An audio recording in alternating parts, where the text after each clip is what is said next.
Alright guys, we're up to our next video, but let's just review briefly what was covered in lesson 1 already. We talked a little bit about average rate of change, which was a review of slope. Then we discussed limits, and we saw how limits can be seen both graphically and numerically.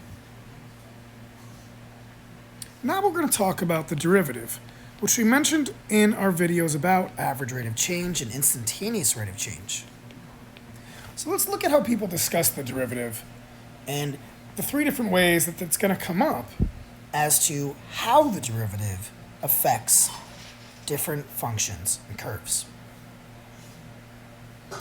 So here you'll see a breakdown of 3 different Ways to discuss it: the derivative as the instantaneous rate of change,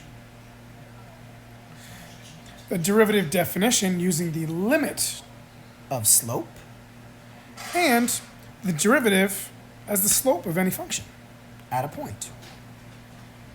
Let's start with instantaneous rate of change, and we'll make 2 short videos for The others. So instantaneous rate of change.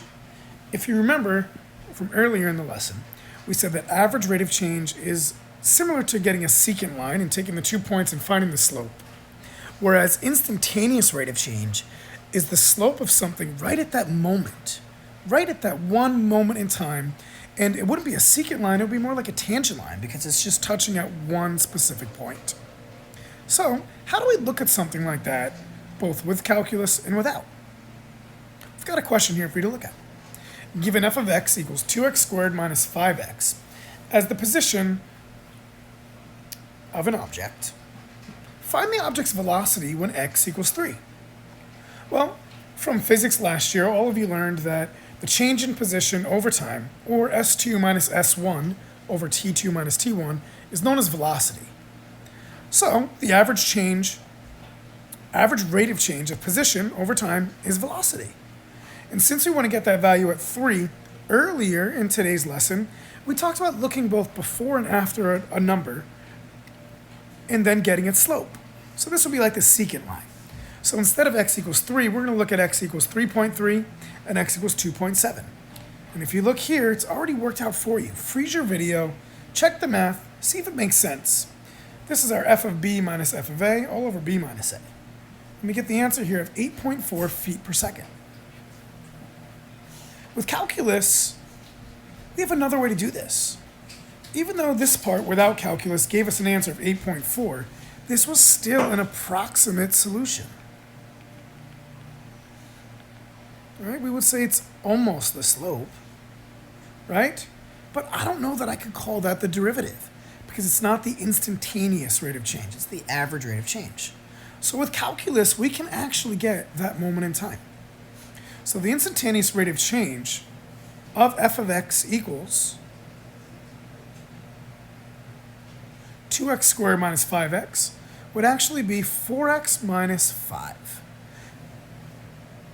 So that's the instantaneous rate of change. I call that velocity 4t minus 5. When I plug in 3, I get the answer of 7 feet per second. That's telling me the actual velocity of that object exactly when x equals 3. But without calculus, I got 8.4 feet per second, which is pretty close. That's not far off from 7, but the real answer, the exact answer, the instantaneous rate of change was 7. Some of you may be thinking, wait a minute, should I freeze my video? Where the heck did he get 4x minus 5? What is the actual derivative? What is this guy talking about? Good, I'm glad you have that question. If you do, then I know you're ready to really take on this class. How did we get that equation? Well, later you're going to find out that there's different rules we can apply to look at equations and automatically get their derivative. This one specifically is called the power rule. And we're going to learn that a little bit later.